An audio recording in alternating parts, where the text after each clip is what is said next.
Hello and welcome to another video. Today I'll be looking at the Delayed Evans Gambit played by Daniil Dubov against Sergey Karjakin in the Russian Championship. Dubov also always comes up with fresh opening ideas, and this was another one. Today I thought I did some analysis with the internet opening book and the game itself, and thought I could provide you with some of the ideas that were shown when you go in a bit more depth into the Delayed Evans Gambit. And I think it's an extremely interesting opening that you can easily play. And an advantage is most of the moves are very forced, and there are not that many options for black. So let's have a look in. And the game itself was considered by many the game of the year 2020. So let's have a look at the starting moves.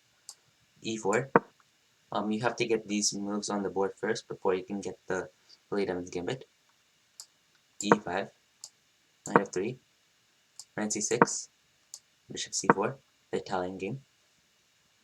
And now, you have knight f6, the two knights defense. You cannot play the Delayed Evans Gambit because you can't just play c3 here because the knight attacks the pawn. And you have two options here basically to go d3, to go knight g5. I'll look at knight g5 in a separate video.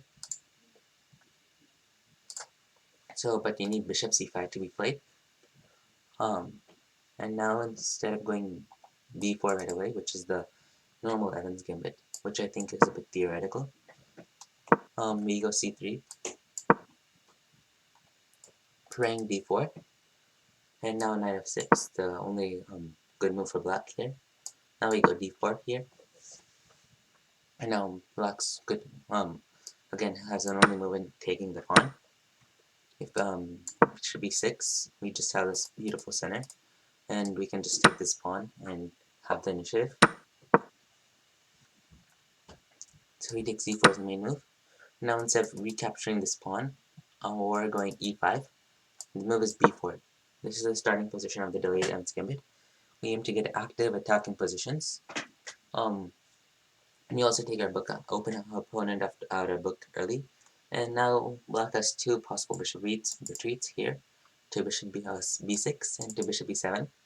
d6 and e8 or f8 are just bad, and many of the ideas will just carry on from the lines I'm going to show you with bishop b6 and bishop b7.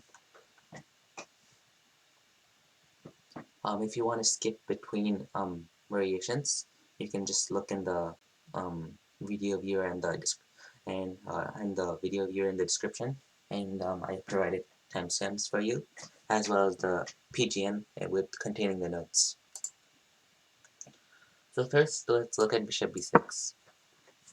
This is the most logical move, bringing the bishop back while keeping an eye on the center. Now e5, we continue putting pressure, attacking the knight. Now black has three possible moves here: d5, knight g4, and knight e4. Knight e4 was what Karjakin played. So first, let's look at d5, which is the best move. This just attacks the bishop right away, and this is a normal Italian move. You see in chess, whenever white goes e5 here, you usually see d5 right away. So we take, black takes, now b5. We continue to put pressure on the position. Remember that black is a pawn up, and otherwise we are down material, so we have to keep the initiative. Knight a5, we castle, we get our king out of danger, and look for this open file. Sorry, bad arrow. Look for this open. We look for this open file here. Queen 8 takes f6, rook e1 check, now bishop e6, and now we take the pawn back. Now we threaten d5, of course. And now black has to castle. After knight c3, and then h6, we have this very nice move, knight e4, attacking the queen. And after queen g6, we can bring our bishop to a3, and our pieces are all developed here. And we have a decent amount of space. This pawn is somewhat weak, and we will regain it. And while we are down a bit of material, I think our piece activity compensates, and we are in a good position to continue our attack. Let's go back. Let's go to knight e4. This is what Karjakin played against Dubov. Now bishop d5. You can also potentially go 0 castles here, which is a good move. I encourage you to look at it by your, on your own. Bishop d5, knight takes c3. You have to get the knight out of danger. Knight takes c3, d takes a3, and now we have bishop d5. This is a key move, and it forces knight d7, which is an only move. F6 loses by force after bishop h4. Knight takes b4. And castles. Knight takes c5, queen takes c5. c6, queen b3. c2, e takes f6, g takes f6. Rook e1 check, king f8, and queen b2. And white is just completely better. His pawn is going to fall, and our pieces are just coming for the opponent king. And black doesn't have any development other than this bishop, and even then this is not doing much. So if you go back, 97 is the only move, and now we just simply castle here, and we get a king to safety. And now h6. If black castles, we can get our rook on the open file, and the ideas are just very similar throughout the delayed events. We can go queen, let's say for example, black goes queen e8, we have bishop b3, bringing our bishop back, a5, and again black has to open up the position, which is very hard for him. Bishop b takes a5, bishop takes a5, and now queen d3. And now we are just in a much great position. We can attack very easily and have a great game. Again, the extra pawns black has, he has, for example, right here, he has 7 pawns, and we only have 5. But these one of these pawns are very weak here, and I think we have sufficient compensation in our active pieces. So let's go back to after 97 castles, and now h6 is the main move. Now we bring our bishop back, and now after black castles, we go rook e1, queen e8, and now bishop e3. Now I'd recommend, if you really want to learn more about the sign, skip to the model game, which I'm going to discuss later in this video for more information. As I cover, this is the line that was played in the Daniil Dubov versus Karjakin game, and it was extremely interesting, and I recommend you go directly there. So the final option in this after e5 is this move knight d4, and this is a move that seems pretty logical, gets the knight out of danger, but white actually has a better position even according to the computers, because this knight is somewhat misplaced after we castle. Then if knight takes, we take, knight takes, and now rook e1. Now the the knight is just pinned here, and um, black does lose the knight by force, but there's a long sequence of moves that you have to remember in order to just pick it up freely without losing anything else. For example, d6, c takes c4, now queen h4. This is a great move if you take. Then black has queen takes f2, as well as queen takes c4. So he gets back his piece. So bishop e3 is our only move here, defending the pawn. Let's say black castles. Again, we cannot take because the bishop is under attack. g3, queen g4. Now bishop e2 attacking the queen. After queen e6, finally we can take. Bishop takes c3, f takes c3, queen takes c5. Now we are up a piece here, but black has 2 pawns in compensation in this very nice pawn structure, which I think compensates to some extent. And just remember not to hang the rook on a1, and we're fine here. I think this is the problem with knight g4. You do lose the piece for 2 pawns. And now just in case, I don't think black can really deviate from this. For example, black just castles here. Then we have c takes d4, just building a big center, and I think we are completely fine. We'll get our pieces out to c3, f4, or e3, and we're in a fine shape to continue our game. Now let's move on to the second bishop retreat, bishop e7. This is like a slightly more passive move, as it doesn't keep an eye on the center, and it's extremely easy to deal with. e5, we continue in the same way. And now we'll look at knight e4 first. As d5, it actually is not as bad as it looks for some concrete tactical reasons. After e takes f6, bishop takes f6, and b5. If we just, for example, move our bishop back, then there's moves like queen e7 check and d takes c3, which is very strong as this pawn is extremely hard to deal with, and then these pawns are just coming down the board, and it's just not good, not a good shape to be in, as these pieces are still hard to get off the bottom rank. So I think just b5 is better, and after d takes c4, bishop takes c6, queen e7 check, queen e2, queen takes c2, king takes c2, and d3. Blacks, these two pawns compensate for the piece sacrifice.